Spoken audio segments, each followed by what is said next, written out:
Entre tantas coisas maravilhosas que Jesus ensinou para nós quando ele esteve aqui, cujas coisas boas e maravilhosas ficaram registradas na sua palavra, uma delas está em João capítulo 14, versículo 6.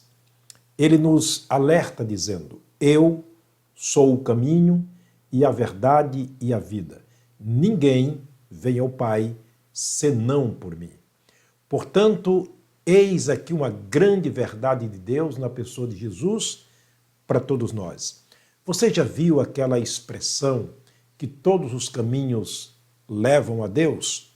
Eu até concordo com aqueles que dizem isto porque, na verdade, todos os caminhos nos levam a Deus. Parece um absurdo, mas sim, se pensarmos bem, a Bíblia diz que Deus determinou um dia em que com justiça há de julgar o mundo. E nós vamos aprender hoje que todo este mundo perdido, seja o caminho pelo qual eles estejam andando, estarão diante do tribunal de Deus, diante do juízo de Deus, diante do trono branco. O profeta Isaías escreveu no capítulo 53, dizendo que cada um se desvia pelo seu próprio caminho. Jesus disse: os caminhos de vocês não são os meus caminhos. Mas ele diz: eu sou o caminho, a verdade e a vida. Ninguém vem ao Pai para a salvação a não ser por mim. Mas para o julgamento final, todos os caminhos deste mundo terminam no juízo final. Terminam no trono branco. Lamento dizer isto, mas esta é a verdade da palavra de Deus.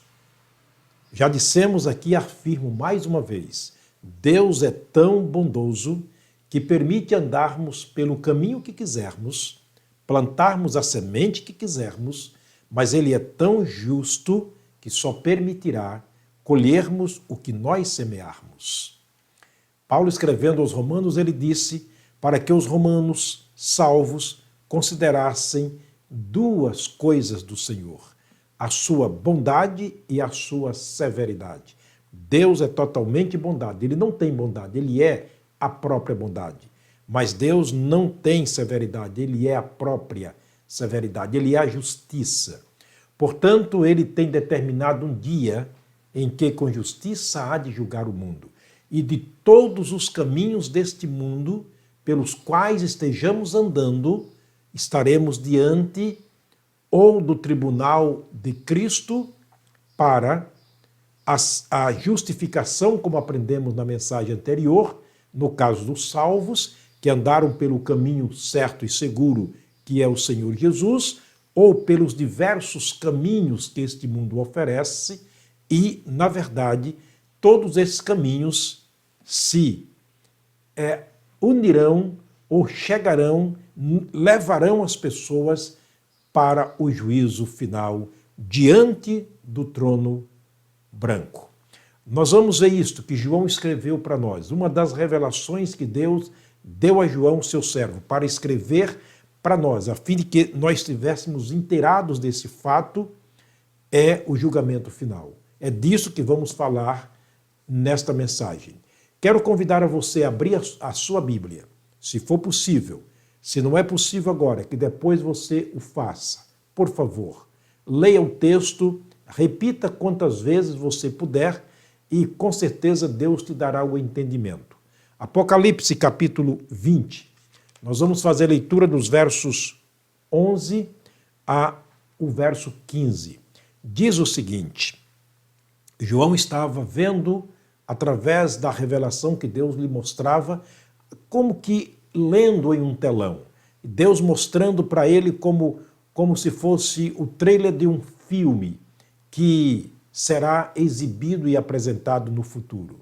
Olha o que ele disse: e vi um grande trono branco, e o que estava sentado sobre ele, de cuja presença fugiu a terra e o céu, e não se achou lugar para eles.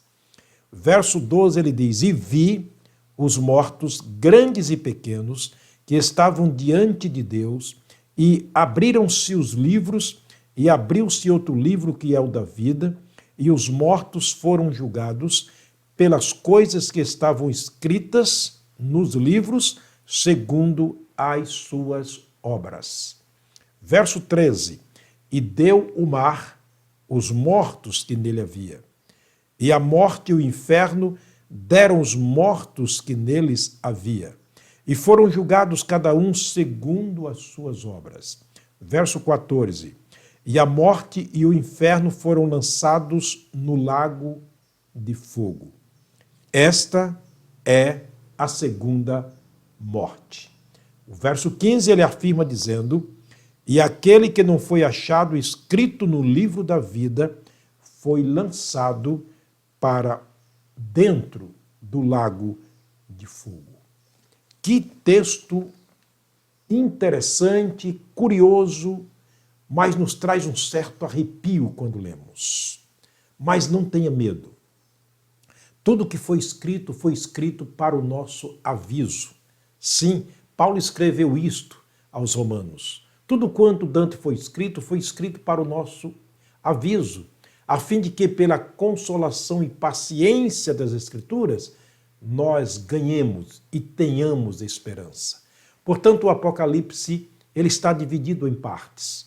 Quando você estuda, quando você aprende, quando você entende a revelação de Deus através de João, o seu servo, no Apocalipse, é uma bênção, porque ele está falando de coisas futuras.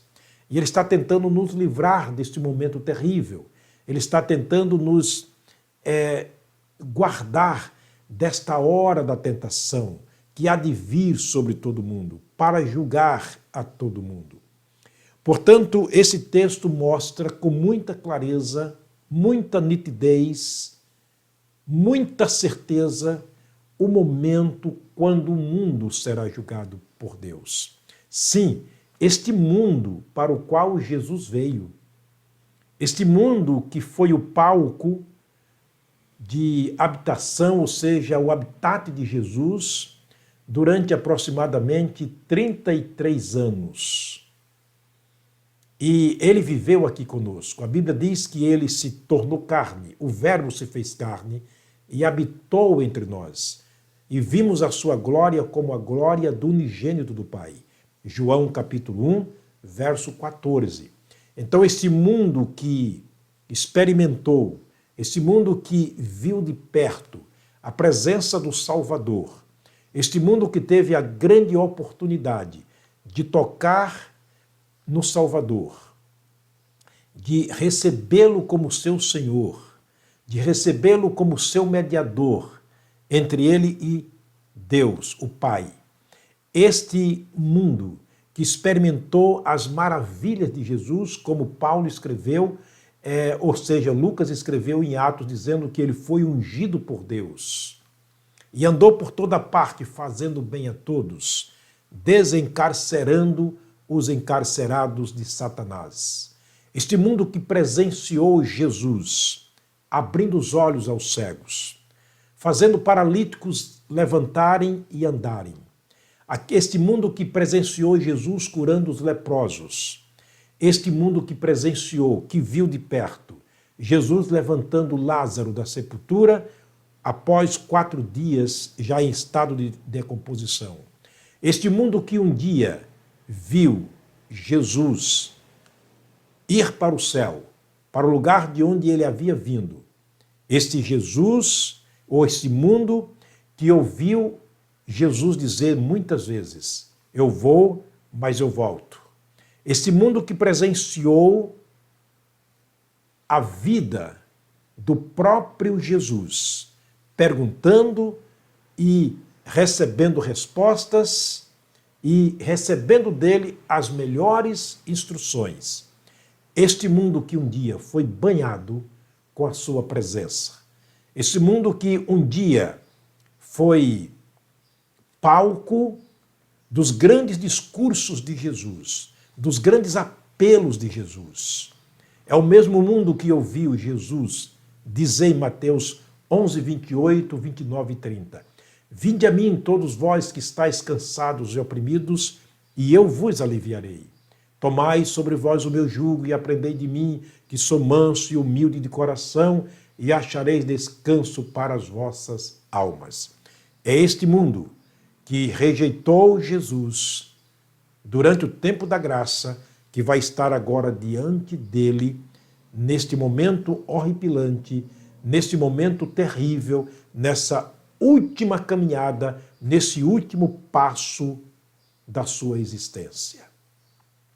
Esse texto é muito interessante. Eu não quero desperdiçar nenhuma parte dele. Por isso, nós vamos aguardar para a próxima mensagem estarmos aqui tocando neste assunto e vendo que gente saindo de todos os lados, conduzido por todos os caminhos, para estarem perante a presença do Deus vivo e poderoso, do Jesus que ressuscitou e voltará não como Salvador, mas voltará como juiz para julgar o mundo incrédulo. Que Deus te abençoe, que essa mensagem possa impactar o teu coração, que você possa, neste momento, voltar para Deus pelo caminho que é Jesus.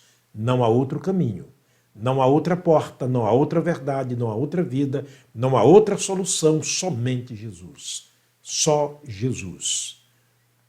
Pedro afirmou dizendo que embaixo do céu, em cima da terra, entre os homens, não existe outro nome dado para que sejamos salvos. Ele é o nosso único e exclusivo mediador entre nós e Deus.